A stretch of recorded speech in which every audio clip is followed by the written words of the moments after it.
Hello everyone. कैसे हो बच्चों? बढ़िया हो? पढ़ाई बढ़िया चल रही है? उम्मीद करते हैं भाई बढ़िया ही चल रही होगी, आप प्रॉपर रिवीजन कर रहे होंगे। देखो, आज हम अपना ये टॉपिक स्टार्ट कर रहे हैं bank reconciliation statement. Bank reconciliation statement ये टॉपिक बहुत आसान टॉपिक है, बहुत आसान। लेकिन इसके लॉजिक समझने वाली बात है। बच्चे कहेंगे सर ये सब क्या लिख रखा है, बेटा बाद में समझाऊंगा क्या लिखा है, पहले मैं कुछ समझाता हूँ इसमें। मैं कुछ समझाता हूँ, आप ध्यान से समझना इसको। जैसे एक पर्सन है राम,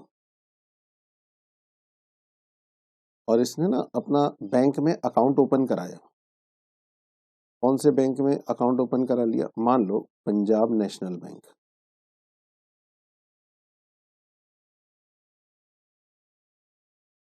पंजाब नेशनल बैंक, इसमें इसने अपना अकाउंट ओपन कराया। तो हमारे पास कितनी पार्टीज हो गई? दो हो गई।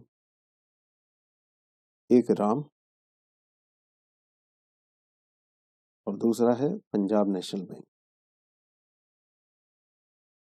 पहले प्रैक्टिकल बात समझना क्या होती है, तो आपको ये चैप्टर बहुत आसानी से समझ में आ जाएगा। ये देखिए,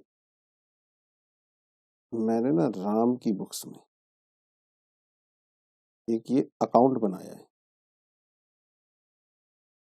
और ऐसे ही एक अकाउंट में बना रहा हूँ पंजाब नेशनल बैंक की बुक्स में। बच्चे कहते हैं सर पंजाब नेशनल बैंक, क्या बैंक में भी अकाउंटिंग होती है? यस होती है। कहते हैं ना, बैंक में खाता खुलवा लो, अकाउंट ओपन करा लो, अकाउंट तो अकाउंटिंग तो होगी, वहां भी डेबिट क्रेडिट तो होगा। तो देखो जरा बात को समझो। राम ने जब अपना बैंक में अकाउंट ओपन कराया ना, तो उसने बैंक में 10,000 रुपये जमा कराए। अच्छा सर, 10,000 रुपये जमा कराए, तो सब बच्चे मुझे बताएं इसकी जर्नल एंट्री क्या होगी? सब बच्चे बता रहे हैं, कह रहे हैं bank account debit to cash account. Sir ये एंट्री हमने पढ़ी है, ये एंट्री 10,000 रुपये से हो जाएगी। बिल्कुल सही है, आपने बिल्कुल ठीक एंट्री पढ़ी है। लेकिन अब इसको बुक्स में दिखाते कैसे हैं? तो आप जानते हैं पंजाब नेशनल बैंक के नाम से अकाउंट ओपन होगा। पंजाब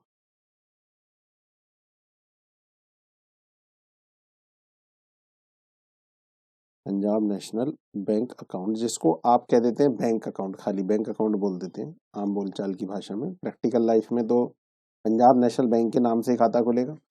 अगर भाई स्टेट बैंक ऑफ इंडिया में पैसे जमा करा रहे हो तो State Bank of India to cash, Punjab national Bank में पैसे जमा करा रहे हो Punjab national Bank to cash. तो बैंकों के नाम के अकाउंट ओपन होते हैं। अच्छा, दूसरी तरफ बैंक वाले क्या करेंगे? उनको राम से पैसा मिला, राम उनका कस्टमर है, वो अपनी बुक्स में राम का अकाउंट ओपन कर लेंगे। अकाउंट वर्ड जुड़ गया तो आप भी जानते हैं डेबिट और क्रेडिट यहाँ आ जाएगा। अकाउंट वर्ड आ गया तो इसका मतलब डेबिट क्रेडिट आ जाएगा यहाँ। ठीक है ना भाई, यहाँ तक बात समझ में आई। अब उसने राम ने बैंक में अगर पैसे जमा कराए तो bank account debit to cash account, ये एंट्री होगी। और इसकी देखो मैंने पोस्टिंग कर दी बैंक टू कैश। समझ में आया? अब बैंक वालों को कैश मिला। अब मान लो कुछ देर के लिए आप अकाउंटेंट है बैंक के, बैंक को कैश मिला, क्या सोच के देखो क्या एंट्री करोगे? सर बैंक वाले तो एंट्री क्या करेंगे? बैंक बैंक के पॉइंट ऑफ व्यू से अगर हम सोचें, अगर हम बैंक की अकाउंटिंग कर रहे हैं तो हम इसकी एंट्री करेंगे कैश डेबिट। करोगे या नहीं? Cash account debit to Ram account, to Ram's account, यही होगी एंट्री 10,000 से। तो ये राम का अकाउंट है, इसमें पोस्टिंग हो जाएगी बाय कैश अकाउंट। ये देखो, यहां तक मुझे बताओ कोई दिक्कत आपको? बिल्कुल भी दिक्कत नहीं होनी चाहिए। सिंपल बेसिक जर्नल एंट्री से देखो, ये दो अकाउंट बन गए। बैंक की बुक्स में राम का अकाउंट, राम कौन है? उनका कस्टमर। और राम की बुक में पंजाब नेशनल बैंक का अकाउंट। अच्छा, एक ट्रांजैक्शन और लेता हूँ। अच्छा, अकाउंट ओपन कराओगे तो ये तो पता ही है, चेकबुक मिलती है, तो सब बच्चों को पता है। चेकबुक किस काम आती है सर? पेमेंट करने के, किसी को पेमेंट करनी हो, अब आपका बैंक में पैसा जमा है, ये तो है नहीं कि आपकी दुकान पर अगर कोई पर्सन आया है कह रहा है 2,000 रुपये दो, तो आपने कहा बैठो अभी आप यहीं बैठो, मैं तुरंत बैंक जाता हूँ और बैंक से 2,000 रुपये निकलवा के लाता हूँ और आपको दे देता हूँ, फिर क्या फायदा बैंक का? बैंक में खाता खुलवाने का क्या फायदा अगर इस तरह से दौड़ लगाओगे? तो दूसरा पर्सन आया कहता है जी 5,000 की पेमेंट कर दो, आपने कहा बैठो बैठो अभी आता हूँ, मैं बैंक से आता हूँ, 5,000 रुपये निकलवा के लाता हूँ और ला करके फिर मैं आपको दे देता हूँ, क्या फायदा उस चीज का? ठीक है। तो कहने का मतलब ये कि चेक बुक दी जाती है इसलिए कि आपको अगर किसी की पेमेंट करनी है तो उसके फेवर में चेक इशू कर दो।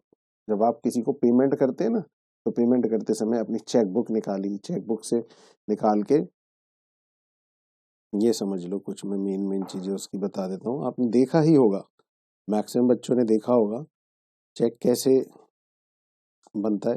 मान लो ये राम है, इसने ना, अब इनका स्टाफ है, स्टाफ में कौन काम करता है इनके यहाँ? मान लो काम करता है श्याम नाम का पर्सन, तो श्याम के नाम पे सैलरी का चेक बनाया, यहाँ पे श्याम का नाम आ जाएगा, यहाँ पे डेट आ जाएगी, यहाँ पे तो खैर बैंक का एड्रेस वगैरह होगा, पंजाब नेशनल बैंक, जो भी कनॉट प्लेस वगैरह इस तरह से। यहाँ पर मान लो उसको 2,000 रुपये की आप पेमेंट कर रहे हैं, 2,000 रुपये लिखेंगे, यहाँ वर्ड्स में लिख देंगे 2,000 ओनली, और यहाँ आप अपने साइन कर देंगे, यहाँ पे कुछ चेक नंबर वगैरह डले होते हैं, इस तरह से मान लो ये चेक बनता है, होता है ना, फिर आप उसे अकाउंट पे ही कर देते हैं, क्रॉस कर देते हैं, क्रॉस चेक।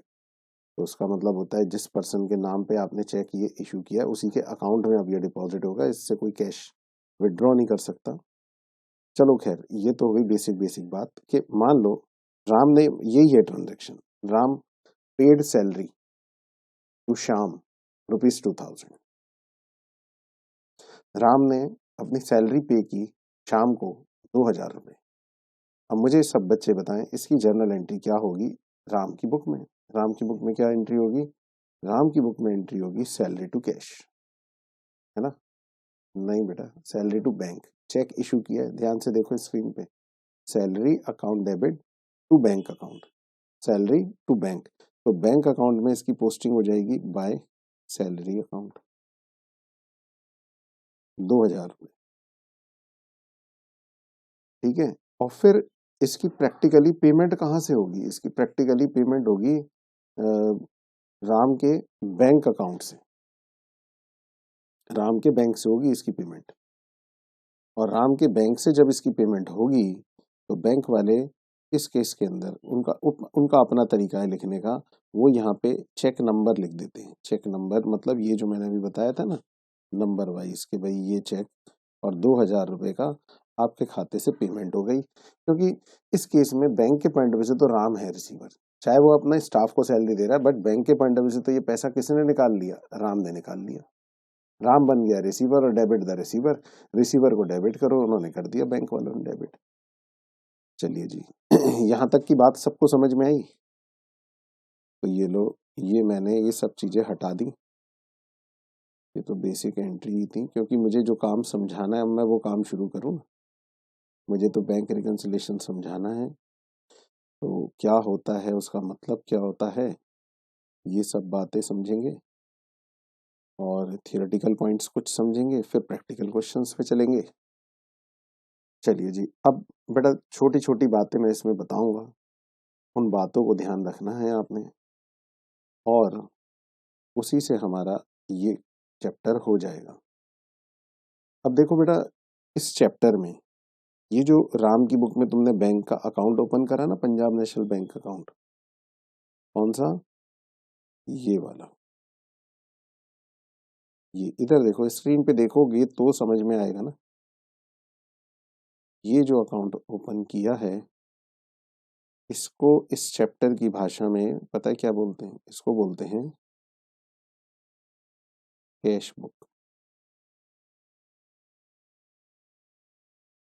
बच्चे पूछते हैं सर क्यों बोलते हैं इसे कैश बुक, ये तो बैंक अकाउंट है। हाँ बेटा बैंक अकाउंट तो है, लेकिन आप सब बच्चे मुझे ये बताओ आप सब बच्चों ने कैश बुक पढ़ रखी है या नहीं? हाँ, कुछ बच्चे कह रहे हैं हाँ हाँ हाँ हमने पढ़ रखी है, कुछ को याद है, कुछ भूल गए। बेटा याद है या भूल गए, पढ़ रखी है आप लोगों ने। मैं वहीं से इसका कुछ लॉजिक, कुछ रीजन बता रहा हूँ आपको। ये कैश, ये बैंक। तो आप जानते थे जब डबल कॉलम कैश बुक पढ़ते तो यहाँ बैंक की ट्रांजैक्शन लिखते थे, इस कॉलम में कैश की ट्रांजैक्शन लिखते थे। इस तरफ आती थी रिसीप्ट्स और इस तरफ क्या होती थी, पेमेंट। कुछ याद आया या नहीं? आ गया, वेरी गुड। तो बेटा उसमें से ये जो बैंक बैंक का कॉलम है ना, ये बैंक का कॉलम, ये बैंक का कॉलम ही ये हमारा बैंक अकाउंट है। ये बैंक का कॉलम ही हमारा बैंक अकाउंट है। मतलब ये जो रिसिप्ट साइड है वो ये आ गई हमारी, और जो पेमेंट साइड है वो हमारी ये आ गई। तो मेन हेडिंग देखो है तो ये, इसमें कैश बुक के अंदर एक कैश कॉलम बनता है, एक बैंक कॉलम बनता है, एक कैश कॉलम एक बैंक कॉलम। बट ऊपर मेन हेडिंग क्या आती है, कैश बुक, इसलिए इसको कहा जाता है कैश बुक। अच्छा, अब दूसरी तरफ, ये जो बैंक वाले कस्टमर के नाम का अकाउंट ओपन करते हैं ना, बैंक वाले क्या करते हैं, कस्टमर के नाम का अकाउंट ओपन करते हैं। ठीक है, तो इसको बैंक वाले, इसको क्या बोलते हैं, इसको बोलते हैं पासबुक। इस अकाउंट की कॉपी को क्या बोलते हैं, पासबुक। जिस बुक में इसे लिखा जाता है ना उसे बोलते हैं पासबुक। आप अपने यहाँ देखो, आपके पेरेंट्स के भी बैंक में अकाउंट खोले होंगे, हो सकता है आप लोगों के भी किसी के अकाउंट खोले हुए हों। बट आपके पेरेंट्स के पास जैसे उनके सेविंग बैंक अकाउंट खोले होंगे, तो उसके अंदर उन्होंने देखो, एक है ना, उन्हें छोटी सी बुक मिलती है जिसके अंदर सारी ट्रांजैक्शंस लिखी हुई होती हैं कि बैंक में कब कितना पैसा जमा कराया, कितना बैंक में पैसा जमा हो गया, बैंक वालों ने हमारे जमा किए हुए पैसे पे ब्याज कितना दिया, इंटरेस्ट कितना दिया, बैंक वालों ने चार्जेस कितने चार्ज किए, सब कुछ चीजें उसमें लिखी होती हैं। और उस बुक में, इस बुक में, इस पासबुक में एंट्री करने का राइट्स होता है बैंक के पास, बैंक एम्प्लॉइज। इसीलिए देखा होगा आपने, कई बार आपके पेरेंट्स बैंक में जाते हैं और अपनी पासबुक को कंप्लीट करा लाते हैं। देखा होगा आजकल तो वो मशीन्स भी लग गई हैं, उस मशीन्स में आप अपनी पासबुक को एंटर करो और फटाफट एकदम से प्रिंट बाहर आ जाता है, उसका प्रिंट हो करके और तुरंत बाहर आ गया। बाकी जिनके मैनुअली मेंटेन कर रहे हैं तो वो लोग क्या करते हैं, आपकी पासबुक ली और फटाफट फटाफट तो उसमें एंट्री कर दी और एंट्री करके लौटा दी कस्टमर। हाँ जी बेटा, बात समझ में आई। और जितने बिजनेसमैन होते हैं, बिजनेसमैन, जितने भी बिजनेसमैन होते हैं वो नॉर्मली अपना करंट अकाउंट ओपन करते हैं। नॉर्मली बैंक में तीन तरह के अकाउंट होते हैं। एक टाइम डिपॉजिट के हिसाब से, टाइम, जैसे ऐसे समझ लो, एक होता है आपका पैसा करंट अकाउंट, एक होता है करंट अकाउंट, दूसरा होता है सेविंग अकाउंट, और तीसरा समझ लो फिक्स डिपॉजिट का अकाउंट। ऐसे समझो, करंट अकाउंट में आप जितनी मर्जी ट्रांजैक्शन करिए, जब मर्जी ट्रांजैक्शन करिए, जब मर्जी पैसा निकालिए, जब मर्जी पैसा डिपॉजिट करिए, जितना मर्जी पैसा जमा कराइए, जितना मर्जी पैसा निकाल लीजिए, जितनी मर्जी ट्रांजैक्शन कीजिए, वो होता है करंट अकाउंट। आपकी मर्जी से चलता है। जब, इसका मतलब ऑन डिमांड, कस्टमर जब डिमांड करेगा बैंक को तभी पैसा तुरंत देना पड़ता है। थोड़ा सा नॉलेज होनी चाहिए, इसीलिए बता रहा हूँ। कई बच्चे सोच रहे हैं सर ये अकाउंट के बारे में क्यों बता रहे हो, हमें बीआरएस के बारे में बताओ। बेटा बीआरएस तो पढ़ेंगे, लेकिन बीआरएस के अंदर जब बुकिश क्वेश्चंस आएंगे ना, तो फिर वहां पे आपको दिक्कत ना आए। तो ये सारी नॉलेज के साथ आप चलोगे तो वहां पर आपको दिक्कत नहीं आएगी और बातें अच्छी तरह समझ में आएंगी। अच्छा, करंट अकाउंट में इसका मतलब आप अपनी मर्जी से जब मर्जी पैसा निकाल सकते हैं। हाँ, निकाल सकते हैं। अच्छा, दूसरी चीज, दूसरा होता है सेविंग बैंक अकाउंट। उसमें अगर आप देखें तो उसमें अमाउंट की रिस्ट्रिक्शन होती है, इतना बैलेंस छोड़ दो, आप इतने से ज्यादा ट्रांजैक्शन नहीं कर सकते मंथ के अंदर, उसमें रिस्ट्रिक्शंस लगी हुई होती हैं। उसमें आपके विड्रॉल अमाउंट के ऊपर रिस्ट्रिक्शन होती है। ज्यादा विड्रॉल करोगे ना, तुरंत बोलना शुरू कर देते हैं बैंक में, अरे इतनी ज्यादा ट्रांजैक्शन कर रहे हो तो आप यहाँ से ये खाता बंद करो सेविंग का, इससे बढ़िया तो करंट अकाउंट खुलवा लो। अभी बताता हूँ इसमें होता क्या है। और तीसरा अकाउंट होता है, बैंक में गए आप और बैंक में जा करके आपने कहा मुझे एक खाता खुलवाना है और मैं ये पैसा जमा कराने आया हूँ, और ये पैसा मुझे 2 साल के लिए जमा करा, 4 साल के लिए जमा कराना है, 5 साल के लिए जमा कराना है, fix deposit account. Fix deposit में एक तरीके से आपने पैसा बैंक को दे दिया, जैसे मर्जी चाहे यूज करो आप, है ना। तो उसमें सबसे ज्यादा रेट ऑफ इंटरेस्ट होता है, उसमें अच्छा रेट ऑफ इंटरेस्ट मिलता है in comparison to other two accounts, current account और सेविंग अकाउंट। दूसरा अकाउंट कौन सा है, सेविंग। सेविंग के अंदर रिस्ट्रिक्शन लगी होती है, आप 2 ट्रांजैक्शन कर सकते हैं मंथ में, 2 से ज्यादा नहीं कर सकते, इस तरह की। तो उसमें क्या होता है, बैंक वाले जो है ना आपका पैसा उतना फ्रीली यूज नहीं कर पाते जैसे एफडी का पैसा यूज कर लेते हैं। एफडी में तो आपने 5 साल के लिए दे दिया ना, अब बेफिक्र बैंक अपनी मर्जी से अपने तरीके से उसे यूज करेगा। लेकिन सेविंग बैंक अकाउंट में फिर भी आप हर 10-15 दिन में पहुंच ही जाते हैं, कुछ पैसा विड्रॉ करने, कुछ पैसा ट्रांजेक्शन करने, है ना। तीसरा करंट अकाउंट, अरे उस पैसे को तो बैंक वाले यूज कर ही नहीं सकते। क्यों नहीं यूज कर सकते, क्यों, क्योंकि आपने आज वो पैसा अकाउंट में जमा कराया, 10 लाख रुपए जमा कराए, आप बैंक मैनेजर को बोल के आ रहे हो, देखा 10 लाख रुपए जमा कराए, वो कहने लगे कौन सा मुझ पे एहसान कर दिया, कल सुबह पता लगा तुम्हारे यहाँ चेक आके लगेगा, 10 लाख गए। तो इसका मतलब उसमें ट्रांजैक्शंस आप अनलिमिटेड करते हो, उस पैसे को बैंक प्रॉपर यूज ही नहीं कर पाता। इसलिए सबसे ज्यादा रेट ऑफ इंटरेस्ट कहाँ पर, एफडी में, उससे कम सेविंग में। और करंट अकाउंट में, अरे भूल जाओ, करंट अकाउंट के अंदर उसमें तो आपका खाता संभाल रहा है बैंक, एक तरीके से एहसान कर रहा है आप पे। आप बिजनेसमैन हैं, आपका अपना अकाउंट ऑपरेट हो रहा है, करंट अकाउंट आपने ओपन कर रखा है, आपकी सोच ये होती है अरे पैसा क्यों रखे यहाँ, कैश बॉक्स में क्यों रख रखा है, कोई आएगा लेके के लूट के चला गया, पूरा रिस्क बना हुआ है, पैसे को जमा करा दो बैंक में। कोई क्या बैंक से लूट के ले जाएगा, ले जाए, बैंक वाले देंगे हमें पैसा। इसका मतलब बैंक वाले तो आपके पैसे को संभालने का काम कर रहे हैं। और ऐसे में ये जो आपका करंट अकाउंट होता है उस पे आपके चार्जेस लगे हुए होते हैं, इसीलिए सबसे ज्यादा चार्जेस भी उसी पे लगते हैं, बैंक चार्जेस। बैंक के हर तरह के चार्जेस अभी पढ़ेंगे इस चैप्टर के बीच में, कैसे कैसे कौन से चार्जेस होते हैं। लेकिन वापस आओ मैटर पे, तो मैं आपसे कह रहा था कि ये जो चैप्टर है ना, इस चैप्टर के अंदर जैसे राम ने बैंक में अकाउंट खोला, पंजाब नेशनल बैंक में, तो राम अपनी बुक्स में एक अकाउंट ओपन करेगा, बैंक का अकाउंट, दूसरी तरफ बैंक वाले राम के नाम का अकाउंट ओपन करेंगे। एक बात समझ में आई यहाँ तक। अब जरा इस बुक में, जिसको मैंने कैश बुक का है, राम की बुक में बैंक का अकाउंट, जरा इसका बैलेंस निकालते हैं।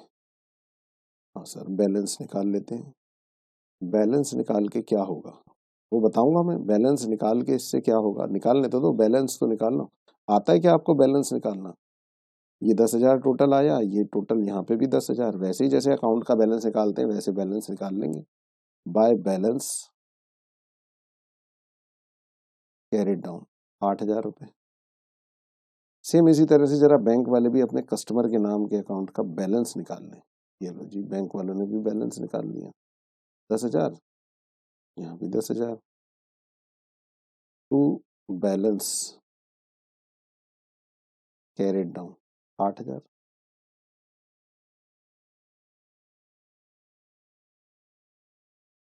तो राम की बुक में पंजाब नेशनल बैंक का इस समय कौन सा बैलेंस आ रहा है, पंजाब नेशनल बैंक का इस समय कौन सा बैलेंस आ रहा है, आप कहोगे सर 8,000 रुपए, ये डेबिट बैलेंस है, डेबिट। अगर ट्रायल बनाऊंगा मैं राम का तो उसमें डेबिट में आ जाएगा ये। तो सेम उसी तरह से पंजाब नेशनल बैंक की बुक में राम के नाम का अकाउंट ओपन हुआ हुआ है, राम के अकाउंट का कितना बैलेंस आ रहा है, 8,000 रुपए, और ये आ रहा है क्रेडिट बैलेंस।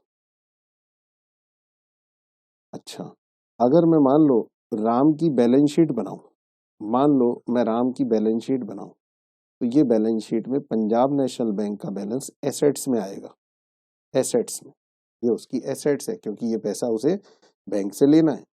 अच्छा, इसी तरह से अगर मैं मान लो पंजाब नेशनल बैंक की बैलेंस शीट बनाऊं, तो उनके यहाँ राम के अकाउंट का बैलेंस, राम अकाउंट, इसका लाइबिलिटीज में बैलेंस आएगा। बैलेंस शीट में आप जानते हैं ना, इधर लाइबिलिटीज आती हैं, इधर एसेट्स, एसेट्स लाइबिलिटीज। हाँ जी बेटा, यहाँ तक तो कोई दिक्कत नहीं है, तो बड़ी बेसिक बेसिक बातें हैं। लेकिन बेटा यहीं से अब देखो कॉन्सेप्ट आपको क्लियर होगा। अब जरा सुनना, समझो जरा।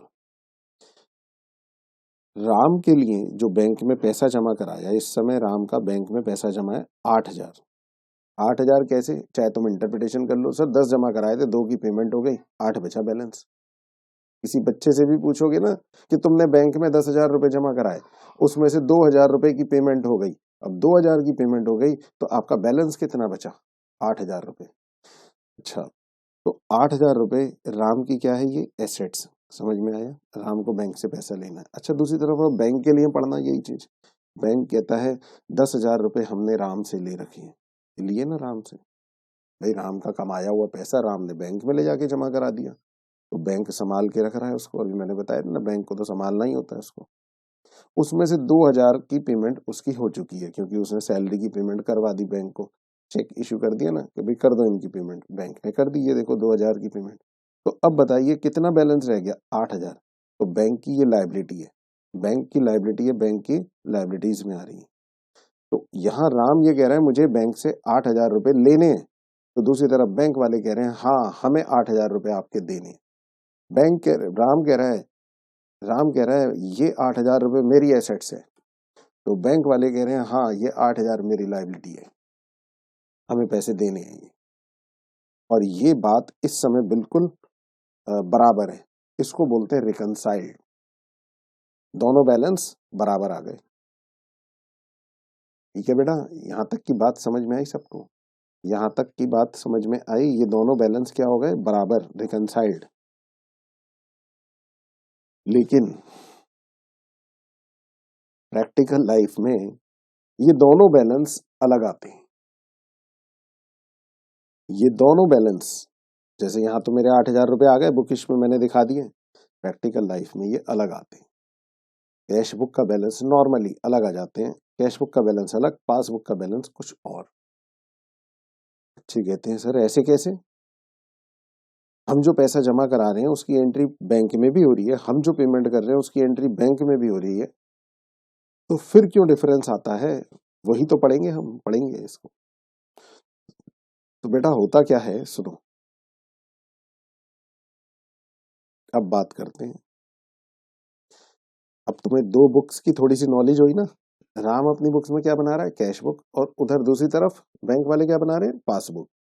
कैश बुक में एंट्री कौन करता है, राम खुद करेगा या उसका अकाउंटेंट करेगा। राम खुद पढ़ा लिखा है भाई, कॉमर्स फील्ड से है, अपने अकाउंट्स खुद बनाता है, खुद कर लेगा।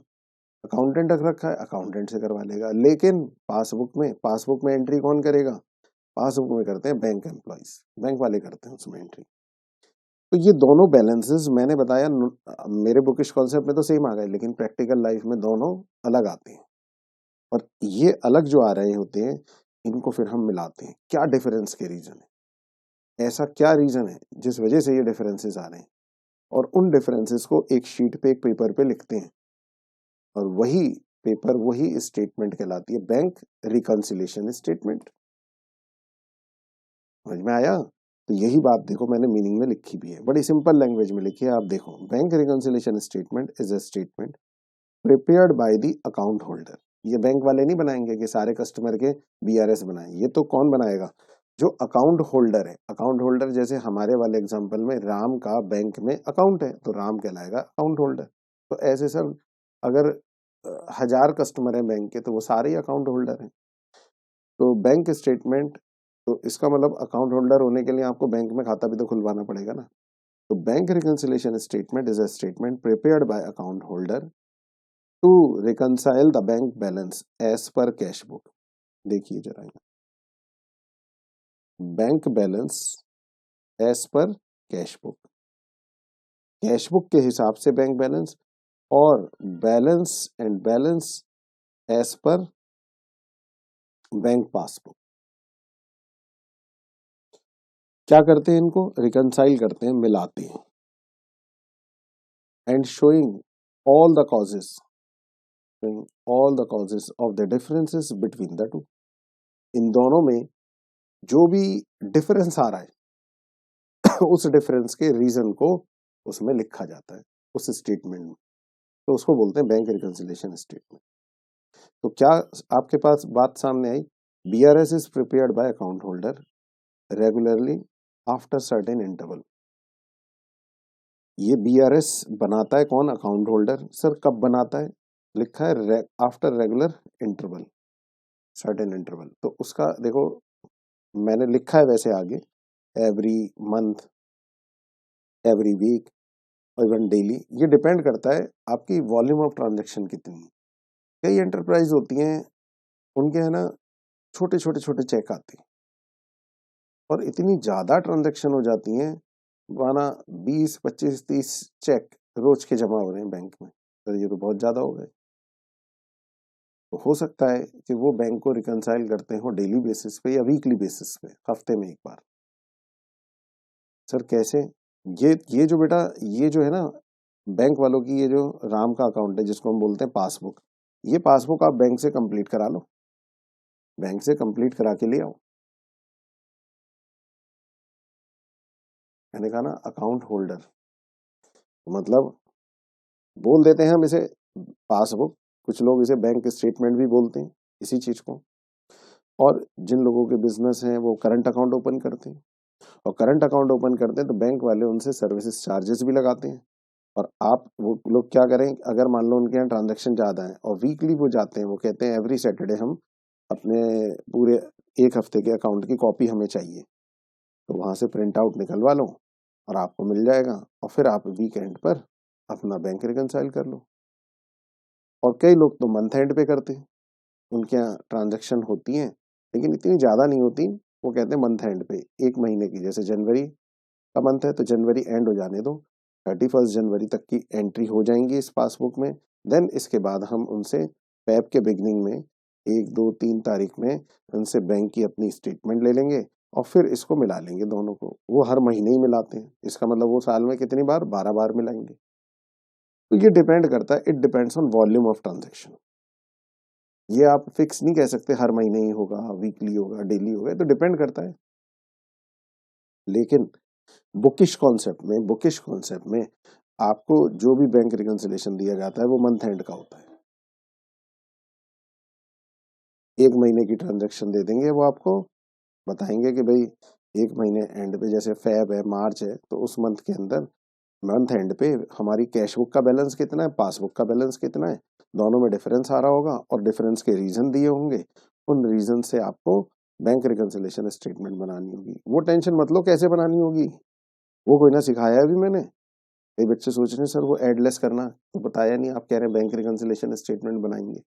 ये अभी मैं सिर्फ आपको थियोरेटिकल एक्सप्लेन कर रहा हूँ कि बैंक रिकंसिलेशन स्टेटमेंट देखो क्यों बनाई जाती है, क्या रिप्रेजेंट करती है, कब बनाई जाती है, कितने तरह के अकाउंट होते हैं। तो आप देख रहे हैं, आपको यहाँ पर पहले थोड़ा सा आपको ये बताया जा रहा है बैंक में स्टेटमेंट क्या होती है, बैंक में कस्टमर के नाम का अकाउंट खुलता है, उसके डेबिट क्रेडिट बैलेंस होते हैं, क्या होते हैं, ये सब चीजें मैं सिखा रहा हूँ इस समय। आप बैंक रिकंसिलेशन तो अभी प्रैक्टिकल करेंगे तो वहां बताऊंगा कैसे बनती है वो स्टेटमेंट। तो वो टेंशन ना लें, वो बच्चे आराम से समझें जो चीज समझाई जा रही है। अच्छा, अब और आगे की बात करते हैं। मैंने अब तक आपको बीआरएस का मतलब बता दिया, बैंक रिकंसिलेशन का मीनिंग क्या होता है, ये कॉजेज ऑफ डिफरेंसेस हैं, अभी बात करेंगे इसकी। अब वापस आ जाओ इस स्टेटमेंट पे, ये जो मैंने बनाई है ना, इस स्टेटमेंट पे आ जाओ। हाँ सर बताइए क्या। अब बेटा आपको चार बातें सीखनी है, और जिस बच्चे को वो चारों बातें समझ में आ गई तो समझ लो आपको बीआरएस अभी समझ में आ गया। दिक्कत आएगी नहीं, बिल्कुल भी नहीं आ सकती दिक्कत। वो चार बातें क्या है, बहुत ही आसान है, सुनना समझना। बेटा ये जो कैश बुक है ना, कैश बुक मतलब राम की बुक्स में बैंक का अकाउंट, इसकी जो डेबिट साइड है ये डिपॉजिट्स को रिप्रेजेंट करती है। ये डिपॉजिट्स को रिप्रेजेंट करती है, मतलब हम जो बैंक में पैसा जमा कराते हैं वो उसकी एंट्री यहां होती है, डेबिट साइड, डिपॉजिट्स को। समझ में आया? और ये जो है, ये रिसीप्ट्स भी कह सकते हैं। मतलब जैसे मान लो एक कस्टमर आया, उसने चेक दे दिया, आपने बैंक में जमा करा दिया, आपने एंट्री कर ली bank account debit to customer, तो बैंक के डेबिट में ही तो पोस्ट करोगे टू कस्टमर के नाम से रिसिप्ट। मैं इसको कह सकता हूँ ऐसे आपकी भाषा में प्लस, मतलब यहाँ मेरा बैलेंस बढ़ता चला जाएगा। और दूसरी तरफ यहाँ देखो कैश बुक की क्रेडिट साइड, ये रिप्रेजेंट करती है विड्रॉल को। विड्रॉल मतलब पैसा निकालना, जो हम पैसा निकालते हैं, किसी की पेमेंट करते हैं, पेमेंट लिख देता हूँ मैं, तो एंट्री करते हैं कैश बुक की क्रेडिट साइड। तो इसकी वजह से हमारा बैलेंस कम हो जाता है। जैसे जैसे यहाँ पर एंट्री होती जाएंगी हमारा बैलेंस कम हो जाएगा। देखो पहले तुमने 10,000 रुपये बैंक में जमा कराए, 2,000 की पेमेंट कर दी, विड्रॉ पेमेंट कर दी ना, तो उसकी वजह से अब बैलेंस कितना रह गया, 8 रह गया। यहाँ तक बात क्लियर?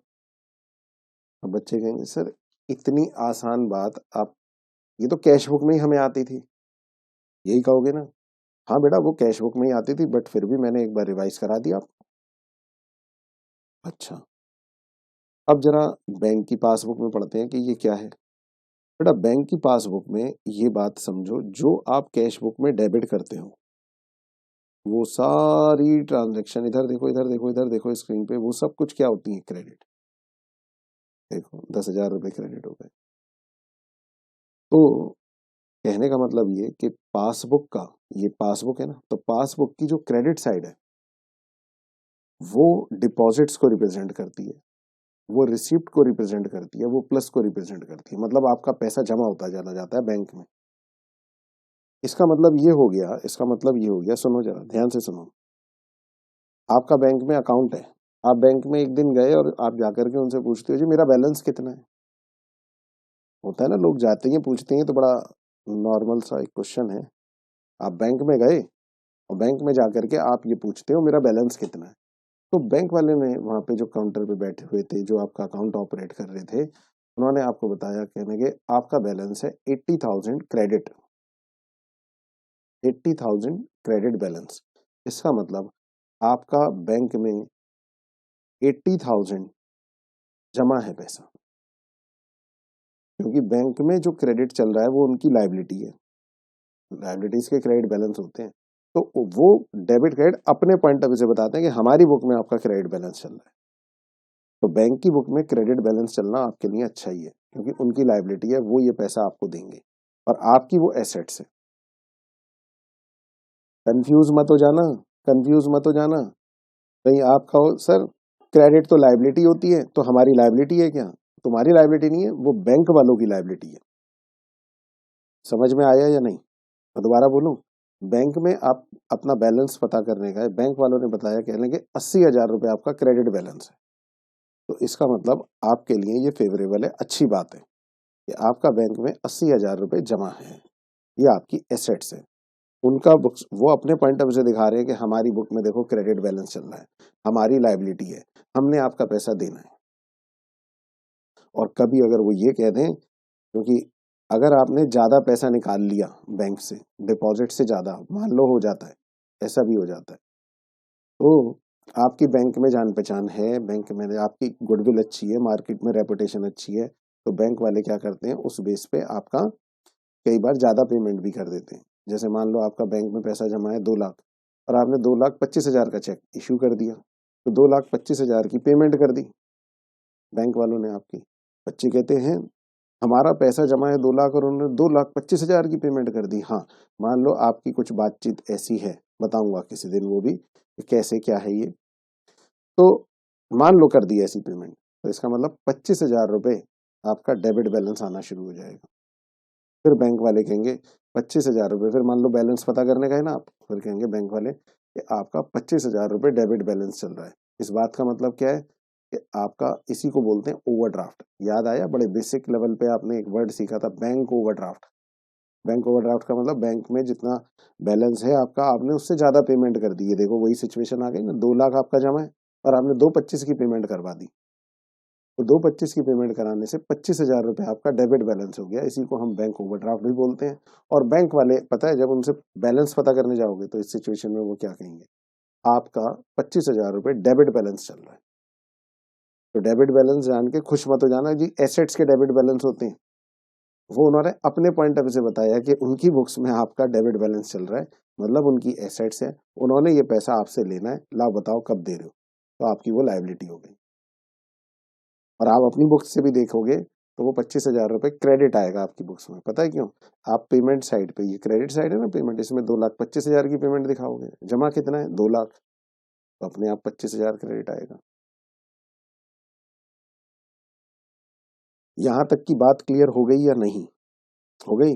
तो एक बात और समझो यहाँ, तो इसका मतलब जो ट्रांजैक्शन आप अपनी बुक्स में क्रेडिट करते हो, मतलब अपनी कैश बुक में क्रेडिट करते हो, वही सेम ट्रांजैक्शन आपकी पासबुक में जाके डेबिट हो जाती है। इसका मतलब पासबुक का जो डेबिट है, पासबुक का जो डेबिट है वो क्या रिप्रेजेंट करता है? वो रिप्रेजेंट करता है विड्रॉल को। पासबुक का जो डेबिट है वो रिप्रेजेंट करता है विड्रॉल को, वो रिप्रेजेंट करता है पेमेंट को, वो रिप्रेजेंट करता है माइनस को। मतलब आपका अगर पासबुक में कुछ भी बैलेंस, कुछ भी अमाउंट डेबिट हो रहा है, तो इसका मतलब आपका बैलेंस कम होता चला जा रहा है। देखो, आप देख लो, इधर देखो, स्क्रीन पे देखो, राम ने बैंक में जाके 10,000 रुपये जमा कराए, ये देखो उसके जमा हो गए। मैं इसको ऐसे लिख दूं, आपको और जल्दी समझ में आ जाएगा, प्लस और ये माइनस। यहां पर मैं लिख देता हूं प्लस और ये माइनस। ठीक है, कैश बुक की डेबिट साइड प्लस को रिप्रेजेंट करती है, क्रेडिट साइड माइनस। पासबुक में उल्टा है, रिवर्स है, क्यों? वो उनकी लायबिलिटी है, तो उनकी क्रेडिट साइड वो प्लस को रिप्रेजेंट करती है कि हमारा पैसा जमा होता चला जा रहा है, और credit side, debit side minus को, कि उतना पैसा हमारा कम हो रहा है। देखो, आपने 10,000 रुपये जमा कराए बैंक में, देखो क्या हुआ, क्रेडिट, मतलब आपका पैसा जमा हो गया, आपको क्रेडिट दे दिया। और जैसे ही आपने पेमेंट करी 2,000 की, तो 2,000 रुपये आपका माइनस हो गया। अब बैलेंस कितना रह गया? 8,000 रह गया। हाँ जी बेटा, समझ में आया सबको अच्छी तरह? इधर देखो, इधर इधर देखो, इधर, अरे स्क्रीन पे मत देखना, मेरी तरफ देखो। मैं 4 क्वेश्चन पूछूंगा, उसके जवाब देना। कैश बुक का डेबिट क्या रिप्रेजेंट कर रहा है? कैश बुक का डेबिट, देख लिया उधर, उधर मैं ही देखना था, इधर देखो। कैश बुक का डेबिट डिपॉजिट्स को, पासबुक का क्रेडिट, हाँ पासबुक का क्रेडिट डिपॉजिट्स को, कैश बुक की डेबिट डिपॉजिट्स को, पासबुक का डेबिट, पासबुक का डेबिट बताओ, नहीं स्क्रीन पे नहीं देखना, मेरी तरफ ही देखो। पासबुक का डेबिट, तो पासबुक का डेबिट पेमेंट को, कैश बुक का क्रेडिट, फिर उधर देख रहे हो। अभी तुम्हें समझ में आ गया ना? दिमाग दिमाग से सोचो। नहीं आ रहा समझ में, तो जिन बच्चों के आराम से थोड़ा सा आंख बंद करो, सोचो कि अभी क्या बताया था। कैश बुक की क्रेडिट पूछ रहा हूं मैं, अभी तक पढ़ते आए हो कैश बुक, तो कैश बुक तो आपको आती है, कहा तो था आपने शुरू में। सर ये तो बहुत आसान है, तो मैं वही चीज पूछ रहा हूँ आसान। कैश बुक की क्रेडिट क्या रिप्रेजेंट करती है? पेमेंट को, विड्रॉल को। ये 4 बातें हर बच्चे को एकदम क्लियर रहनी चाहिए, तभी बीआरएस समझ में आएगा, वरना नहीं आ सकता। रटा जा सकता है, ट्रांजेक्शन रट लो, ट्रांजेक्शन रट लो, फिर उसका कोई अंत नहीं है, वो कोई पढ़ाई कोई ना हुई। लेकिन अगर आपको सोच के समझ के कि भाई किस बुक में क्या एंट्री हुई है, मेरी किस बुक में क्या एंट्री होनी चाहिए थी, किस बुक में क्या एंट्री हो गई, फिर डिफरेंस किस वजह से आ रहा है, उस डिफरेंस को मैं रिकंसिलेशन में कैसे लेके जाऊं, प्लस करूं माइनस करूं, नॉलेज से, तो आपको ये मेरे 4 क्वेश्चंस तो जवाब देने पड़ेंगे। और मेरे ख्याल समझ में आ गए हैं आपको। तो मेन चीज क्या है, आपको ये 4 चीजें, जो 4 बातें मैंने बताई, ये बिल्कुल क्लियर रहनी चाहिए, हर बच्चे को क्लियर रहनी चाहिए। दिक्कत है इन 4 बात में? अरे वीडियो को थोड़ा सा बैक करो, दोबारा देख लो, दोबारा देख लो। मैं समझ गया कि इन बातों को समझने में ना थोड़ा सा कई बार समय लगता है, किसी किसी बच्चे को, जिसको लग रहा है थोड़ा सा वीडियो को बैक करो, दोबारा देखो कि मैंने इसमें क्या डेबिट क्रेडिट समझाया है। हाँ जी बेटा, बैंक रिकंसिलेशन स्टेटमेंट की मीनिंग आपको क्लियर हुई? कैश बुक क्या होती है, पासबुक क्या होती है, वो आप लोगों को क्लियर हो गई? कैश बुक का डेबिट डिपॉजिट, कैश बुक की क्रेडिट पेमेंट, पासबुक का डेबिट पेमेंट, पासबुक की क्रेडिट डिपॉजिट। इस तरह से ये चारों बातें आपको क्लियर हो गई। अच्छा, ये जो बैंक रिकंसिलेशन स्टेटमेंट है, ये कब बनाया जाता है? It depends on volume of transaction. लेकिन बुकिश कॉन्सेप्ट में आपको क्या दिया जाएगा? मंथ एंड की ट्रांजेक्शन दे देंगे, तो आपको पूरे मंथ का रिकंसाइल करना होगा। और फिर मैंने आपको इसके अंदर और क्या क्या क्या चीज़ें बताई बताओ। मैंने आपको ये बताया कि ये जो राम है इसने बैंक में अकाउंट खोला और उसमें जो पैसा जमा है ये इसकी एसेट्स है, ये देखो। और बैंक वालों के लिए ये लायबिलिटी है कि कस्टमर का पैसा वापस देना है। हाँ जी बेटा, ये सब समझ में आया। बैंक में 3 तरह के अकाउंट होते हैं, करंट अकाउंट होता है, सेविंग अकाउंट होता है और फिक्स डिपॉजिट का अकाउंट होता है। ये सब मैंने बात बताई। इसको कैश बुक क्यों कहते हैं, इसको पासबुक क्यों कहते हैं, क्योंकि ये इसमें एंट्री करने के बाद, पासबुक में एंट्री करने के बाद पास ऑन कर दी जाती है कस्टमर को, कस्टमर अपने पास रखता है। चाहे तो आप अपने पेरेंट्स के अकाउंट की पूछ के देख लेना, आज पूछ के देखना आपकी पासबुक कहाँ है, तो वो देखो तुरंत आपको दिखाएंगे कि ये देखो हमारे बैंक का बैलेंस, हमारा बैंक में अकाउंट है और उसकी ये पासबुक है। अब चलते हैं, अब पढ़ेंगे हम आगे डिफरेंसेस के रीजंस को। सर अभी तक तो हमें समझ में आ गया कि जो चीज हम कैश बुक में डेबिट करते हैं, पासबुक में जब वो उतना ही अमाउंट क्रेडिट हो जाता है, हम अपनी कैश बुक के अंदर कोई अमाउंट क्रेडिट करते हैं तो वो अमाउंट आगे चल के पासबुक में डेबिट हो जाता है। तो सर फिर डिफरेंस आना ही नहीं चाहिए। अब डिफरेंस आने का क्या मतलब रह गया, डिफरेंस आना ही नहीं चाहिए। आना तो नहीं चाहिए बेटा, लेकिन आता है, वो भी उसका भी लॉजिक है, उसका भी रीजन है, वो मैंने सब यहाँ लिखे हैं। तो एक काम करो आप, सबसे पहले यहां से लेके यहां तक नोट करो। अब मैं नोटिंग का टाइम दे रहा हूं। देखो वीडियो लेक्चर देखने का एक तरीका होता है, मैं पहले भी बता चुका हूं, अभी मैं समझा रहा था, आप समझते हैं। अब मैं आपको लिखने का समय दे रहा हूं, मैं कह रहा हूं लिखो, तो वीडियो को पॉज करो और अब लिख लो यहां से लेके यहां तक, ये लो, आगे भी लिख लो। आप कॉजेज भी लिख लो, ये भी लिख लो, कॉजेज ऑफ डिफरेंसेस लिख लिया, ये लो। ये सबसे जरूरी है, ये एक एक word to word as it is लिखना, एज इट इज लिखना, जैसे एक एक चीज लिखवाई है। ये भी जो आपको, ये तो हो गई कैश बुक पासबुक, क्योंकि इसका डेबिट क्रेडिट मुझे चाहिए, मैं पूरा डेबिट क्रेडिट से ही कराऊंगा बैंक रिकंसिलेशन। और ये लो, ये आ गया आपके पास। क्योंकि देखो बैंक रिकंसिलेशन स्टेटमेंट पढ़ लेना, पढ़ के तो दुनिया जान सभी पढ़ते हैं, जो पढ़ रहे हैं तो पढ़ के तो जाते ही हैं। लेकिन मेरा कहना ये है कि आप बैंक रिकंसिलेशन स्टेटमेंट मतलब बनानी जान गए, अपने क्वेश्चंस कर लिए, और उसके बाद जो टेस्ट होगा, मार्क्स आए, वो एक सेकेंडरी इशू है। आपका एग्जाम होगा सर, उसमें नंबर आए, आपने ले भी लिए वो भी नंबर, बट उसके बाद भी मैं आपसे ये पूछ लूं कि भाई हमारा चेक बाउंस हो गया,